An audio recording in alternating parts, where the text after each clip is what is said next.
Hello, and welcome to part 11 of my TEW 2020 save with RIPW, Rhode Island Pro Wrestling. In the last episode, we held Clash of the Titans, which received mainly positive feedback. If you'd like to see that show, if you haven't already, or you'd even like to go back and rewatch the whole series, start from the start, see what we've been building here, you are more than welcome to. The other thing you're more than welcome to do, let me just explain. This video is going to be this intro and then me showing you our next show and the results and talking you through some of the thought process without getting too in depth, etc, etc.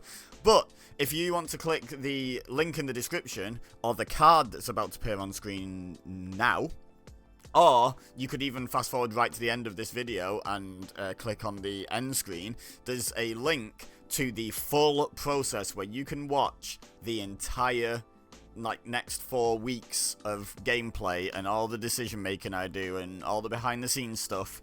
You can watch all of that if you so wish right now. If you decide not to click that link, that's absolutely fine. In a few short seconds, easy for me to say, we're going to advance to the next show and get on with that. So make your decision now, go click the link or don't. Alright, so pre-show matches, chemistry tests, as is tradition. I forgot to do the management chemistry test. Forgot all about that. So we've got no experimental management chemistry on this pre-show this time, like we did last time. But yeah, we've got Forrest Ratzloff and Violet Squirrel teaming up on the pre-show to take on AC Johnson and Leroy Orndorff. So 3 of the graduates being held together by the glue that is Forrest Ratzloff. Ratzloff obviously picks up the win over Orndorff with a universal backbreaker. Submission as is traditional. 7, 12, and 16. Forrest gets a 30 though. Nicely done, Forrest. Segment rating 21. You really saved that. AC Johnson, as usual, is getting the best scores out of the new graduates. He's doing great at the moment. Melody did some good work at ringside. Nothing more to say here. Just a chemistry test that showed up nothing. Okay, so wow, 38 rated. That's impressive, Zap. He's got a gimmick that's getting stale. I don't even know what your gimmick is, but so that feels like a harsh note considering he improvised well. This is Zap talking about, so on the last show, on Clash of the Titans, on the pre-show, Zap Powerson tore his quad and is out for a year. So this was just him cutting a bit of a, you know, see you later promo kind of deal, where, you know, informing those who don't keep up with the dirt sheets, look, I tore my quad, like, I'm gonna be out for like a year, I'll see you guys around, you know, don't forget me kind of promo, you know, like, I just thought I'd let Zap have a few minutes to just tell the fans, basically. So, bit harsh to say he's got a promo, I guess, gimmick that's getting stale, but you know what? Good talking, Zap. Good talking. 38. Nice. Anyway, let's move on to another pre-show match. So this is a triple threat tag match. Embarrassing Wrestling 13 rated. Again, quite a few newbies and not enough maybe talent to carry this one like Forrest Ratzloff. Baron Royal sustained broken ribs. My goodness, we're getting loads of injuries. Luckily, most of them are being to, like, pre-show people. I don't know how long Baron Royal will be out for with broken ribs. Hopefully not long, but if he misses a show or two, it's not going to be the biggest disaster in the world. But, you know, get well soon, Baron Royal. Anyway, Dylan Davis and Zeke Gromstock won the match, which was elimination. Zeke got 17. Dylan Davis 12, Baron Royal 18, even with broken ribs, crazy. Antonio Whitworth 10, Osjami Ruiz 14, Clubber Ball 19, and Whitworth is getting better at his gimmick, so that's good. So again, just chemistry test, nothing showing up, moving swiftly on. Yep, I saw that, thank you, Catley. Oh, I forgot to do the road agent and refereeing distribution. It probably doesn't matter too much, does it? Anyway, whatever. Okay, no one was blamed for the injuries, so that's good. Then after the win, Dylan Davis cuts a promo, forget the word backstage there, and he improvised well. Only 34 rated. Dylan Davis is listed in our creative tab as being our best talker, and he just got outperformed by Zap Powerson, who's not even on the top 5. So I don't know what that's all about, but this is about, because he's supposedly a very good talker, this is about getting his reps up so that as and when I decide to start using him on the main show, he's already used to cutting promos. That's the theory behind it. Whether that makes any difference or not in the game, I don't know, but it works for me. Next, more pre-show. Straight up tag match. Brian Dewitt and Warwick Good, who, as I was booking this, I had the realization. These two were in a USA and RIPW title match on the first show of the year, respectively. Now they're on the pre-show doing chemistry tests. I was hoping for a good chemistry note for these two, but it was not to be. But they defeated Crusher Ball and Kurt Merritt. Faced first suplex to Merritt. Warwick Good 24, Brian Dewitt 24, Kurt Merritt 22, and Crusher Ball 19. Okay, 23 overall. Still on the pre-show. One more pre-show match, I believe. Yeah, four-way, a big boy. Big boy. Okay, Lucinda Lush did some good work at ringside, but no chemistry notes. Look how much chemistry I tested on this pre-show and got not even a positive or negative note. 25 rated overall. Marty Simmons and Rocky Weatherfield defeated Drew Danson and Stevie Stanley. Kingsley Christopher and Samson Sharp, and Yuki Brown and Son of Vengeance. So we got a bit of wife swapping going on here with these two, and these two, and these two. Like, and I think actually, oh no, Samson Sharp and Son of Vengeance aren't anything to do with each other. Never mind. But we got 25 from Stanley, 22 from Danson, 24 from Sharp, 23 from Christopher Weatherfield, 26. Like, he is... Oh, we've got a bit of flickering. Okay, this doesn't tend to happen on these screens. Oh heck. Okay, well, hopefully I'll remember to put a still on that. Simmons 23, Son of Vengeance 19, Yuki Brown 24, and we advanced the storyline apparently. Cool. On a pre-show. No worries. Right, let's get on to the next segment and get that flickering off. Okay. So, now we're into the main show. And we start with a 29 rated segment, which is Mean Gene Catley calls out Diva Arnold and says, you want a title shot? You know what? Upcoming, I'm not going to give you a title shot, but you can earn one. We've got Battle Royal coming up next month. And you can enter the Battle Royal if, and only if, you can win a match that I give you tonight. And if you don't win this match, you will never, ever get another title shot. Not even a number one contender situation like battle. You're not in the Battle Royal, and you'll never get a title shot. How's that? How'd you like them apples? And Diva Arnold was like, okay, bring it. Who have I got to beat? And it turns out it's Ox Mastodon. If that name means anything to you, if you know your C-verse, yeah, it's Ox Mastodon. You might have gathered by the fact that his name is Ox Mastodon, even if you don't know your C-verse lore. He's a big boy. He's a big boy.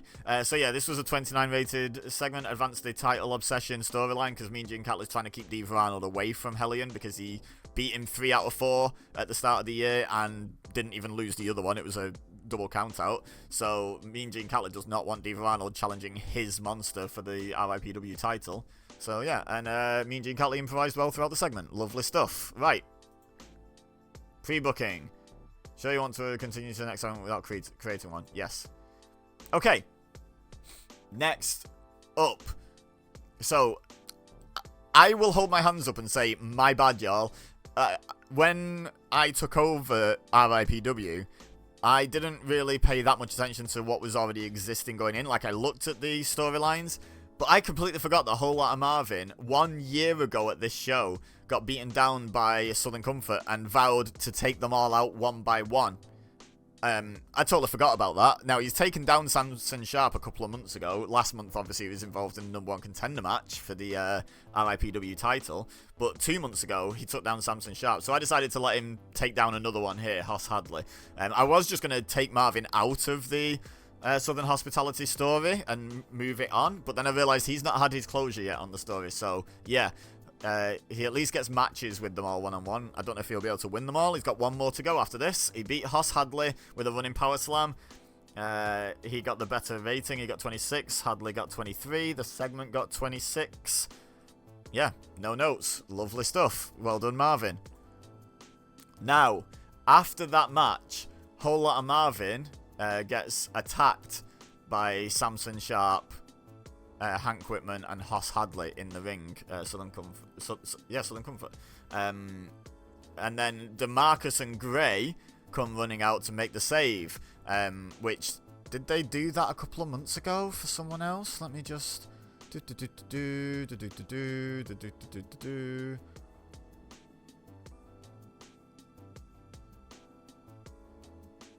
Like, last month, we had a 6-man tag.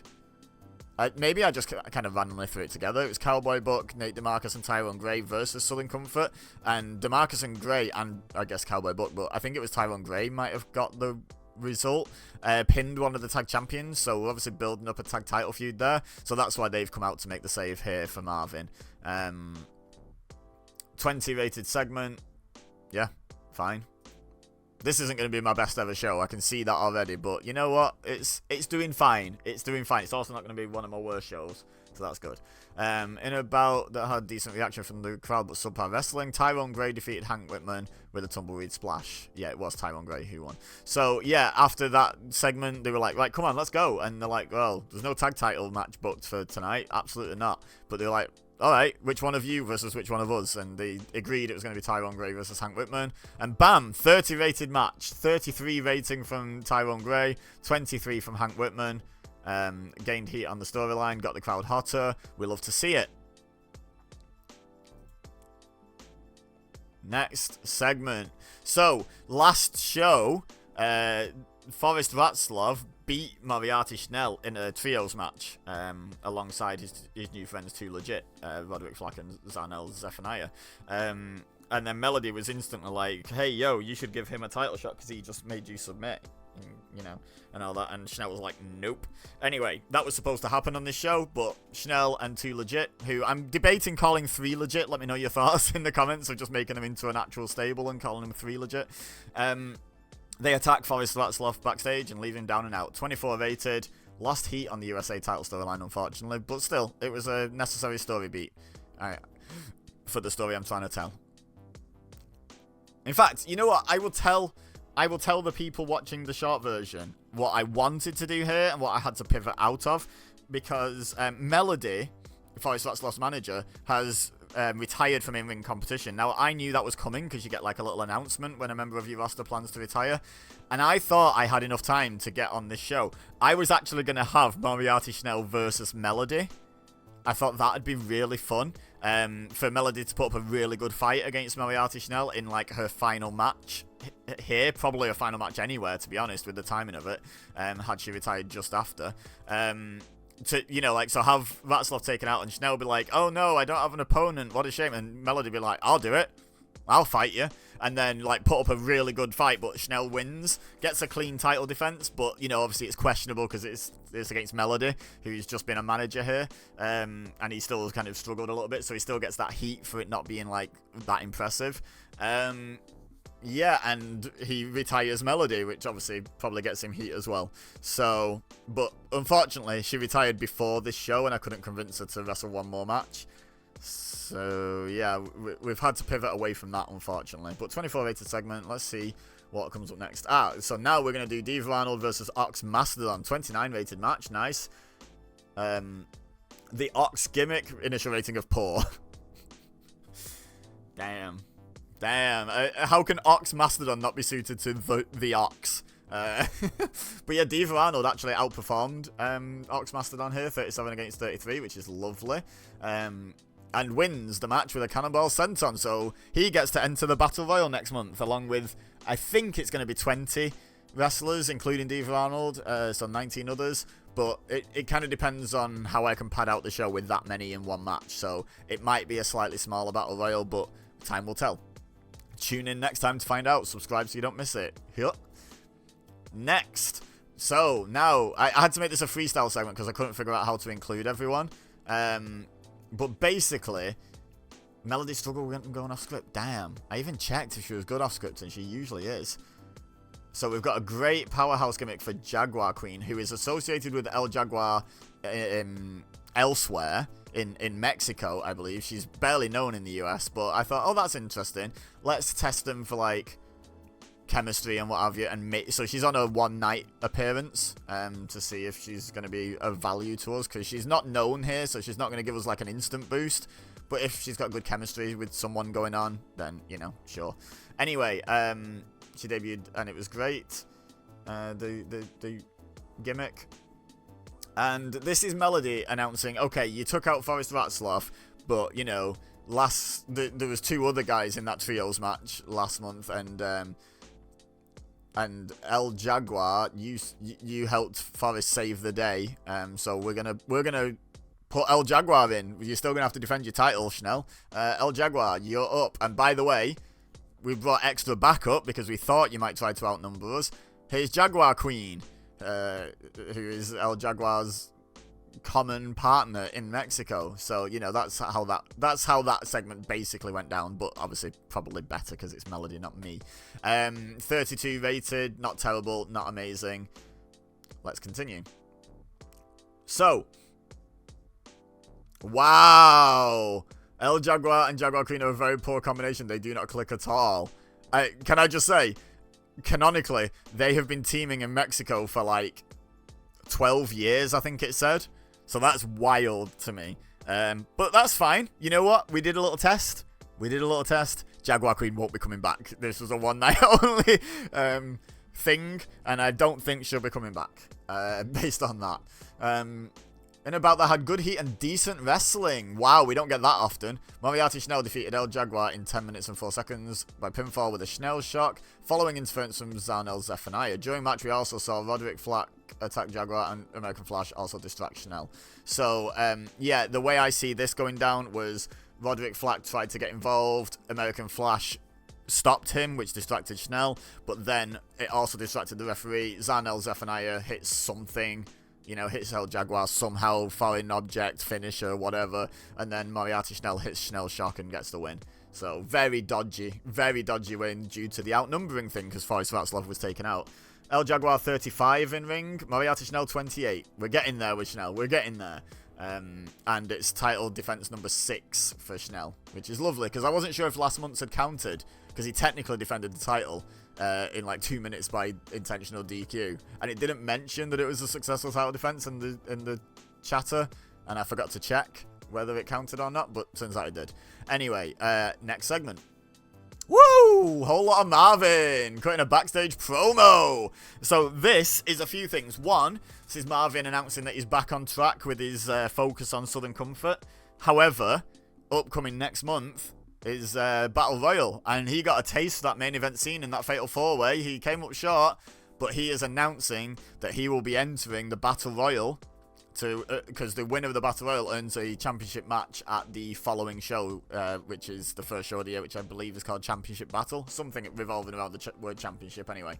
So, yeah, 54 rated. Go on then, Marvin. So far we've got Diva Arnold and Whole Lot of Marvin announced for the Battle Royal. And over the course of the show, I am in no way announcing all of the entrants, but those two are in. And on top of that, Marvin is still on his revenge tour against Southern Comfort. And not in a Goldberg way, but he says, Hoss Hadley? Who was the one he didn't fight? I can't remember. The one he didn't fight tonight, you're next, basically. But I've got the small matter of winning the RIPW title on my radar before I come back round to that. So, yeah.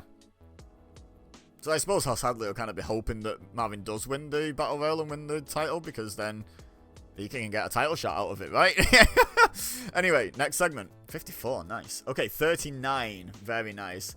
About that, good heat and decent wrestling. American Flash defeated Zarnell Zephaniah in 10:29 with a high velocity senton. So yeah, we just had all those shenanigans in the previous match, and American Flash is like, come on then, Zarnell, let's go. And then wins. So nice. 40 overall, 40 rated performance for American Flash. Again, I think that's like his third 40 rating match, and he's only had, let me check notes, 3 matches. So yeah, that's good. Zarnell getting a decent 28, and we gain heat on the USA title storyline. And American Flash is still in amazing form, which I love to see. Next. Okay. Cowboy Buck hyping up Jebediah. We've had some miscommunications, but what happened last month was unfair. Unfair, I tell you. And now Jebediah has an opportunity tonight to put it right in a fair fight with Hellion in the main event for the RIPW title. And I believe in you, buddy. But because I know what Mean Gene Catley's like, I'm going to be there watching your back. I'm going to be in your corner. Let's get you this RIPW title. So, yeah, the Legends Return storyline, which is just about these two coming back, basically, and the way that they're not necessarily working great on the same page all the time. It was advanced and gained heat, which is excellent, and it was a 33 rated segment. Love to see it. And in the main event, a 36 rated match. I think that's our joint best match. I don't think we've gone above 36 for a match yet, have we? I'm not sure. I'll have to check the stats afterwards. But, yeah, in a bout that had good heat and decent wrestling, Hellion defeated Jebediah with a devolution bomb following botched interference by Cowboy Buck. So the way I picture that is Catley did try to get involved, and he's doing some good work at ringside again, which he apparently had a month off from doing good work. He was still at ringside, but he just didn't do good work last month, but he did some good work here. And the Legends Return storyline has advanced and gained heat again. But yeah, I like to picture that Catley got somehow involved. Cowboy Buck tried to even out that interference, and that distracted Jebediah long enough for Hellion to hit the devolution bomb and get the win. Jebediah getting a 41. I think that now might be my absolute best in-ring performance by anyone. I think 40 from American Flash was the pinnacle before that, so we've just got a new best in-ring performance. Hellion getting a 33, which is absolutely respectable. Best match went on last. We love to see it. And I think that's the end of the show, but we have a post-show match as well. So let's just see what happens there. Yeah, no angle after that match, just a straight up. That's the end. Maybe you'd see like Cowboy Buck and Jebediah arguing a little bit, but then there's a post-show match. So Cowboy Buck, who hasn't been in action yet, and Nate DeMarcus, who hasn't, team up against Roderick Flack and Willie LaRue. Cowboy Buck was off his game, which actually feels like character work in a way, after costing his friend the RIPW title on the main show. And another just a chemistry test and to get everyone on the show. And this one's post-show instead of pre-show, mostly because these guys are slightly bigger stars than the pre-show stars, so I figured it'd be a nice little, you know, send the crowd home happy match where the babyfaces win. Cowboy Buck pinned Willie LaRue with a neckbreaker. 35 rating for DeMarcus, 33 for Cowboy Buck, Willie LaRue 28, and Roderick Flack 25. Like, there's no actual plans to ever farm any of these teams. It's just like, if I get an excellent chemistry note or something, or even a good chemistry note, it gives me food for thought for future plans, doesn't it? You know, like, it's there in the back of my mind. I'm not going to change plans immediately based only on a chemistry note, but, you know, they're worth bearing in mind. This was a 24 rated match. I don't know if I mentioned that. Let's finish the show and see how the show did. 36 rated. Is that our best show? That's our best show by 2 points. I did not think this was going the way of being our best show, but to be fair... Oh, wow. No, that's not our best rated match. We had our best rated match. It's American Flash and Zarnell Zephaniah. 39? Oh, my God. Yeah, we had a 36, which would have been our joint best... match in my history running this place if it weren't for American Flash and Zarnell putting on a random 39. Beautiful stuff. So yeah, increased our popularity in one region. Best show of the year. Love to see that. I really didn't think it was going to be. We got off to quite a slow start, actually. So I was like, it's going to be a middling but decent show. But no, turned out to be our best one, so woo! Leave a like if you enjoyed. Don't forget to subscribe if you're new here. Oh, I need to do my speech. I need to do my speech before doing my outro. So, we've just seen Jebediah put on the best performance of anyone ever in ring, right? Yep, and we also saw American Flash be consistent with his wonderfulness. Another 40 rating. And I'm going to give the other one to Whole Lotta Marvin. Because, what a great promo. 54 rated segment. Jebediah pleased. American Flash seemed pleased. I suppose it's harder to tell with the mask. And Whole Lotta Marvin seemed pleased. Don't know why I can't... I mean, maybe that's just what his face looked like. That's him smiling. Alright, so Black Friday 5. This one gets numbered, apparently. Nice. Okay, 193 fans, mainly positive. Company's won many friends. We're getting used to having that note. It's the best show in company history. Well, at least in my company history on this series. So, yeah, now I will once again prompt you to leave a like. It's greatly appreciated. Really helps me out. Let me know in the comments any thoughts you've had. Oh, we should have a look at the injury for Baron Royal as well. We're looking at a few weeks to fully heal, but he'll continue to wrestle and not miss any dates. Okay, that's good. That's good. Not too bad then. Not too bad. Anyway, yeah, leave a like, comment, subscribe if you're new here, hit that bell so you get notified of future uploads. It's all greatly appreciated. But for now, all I have left to say is thank you very much for watching. As always, I've been EBEZA, you've been amazing, and I'll see you next time.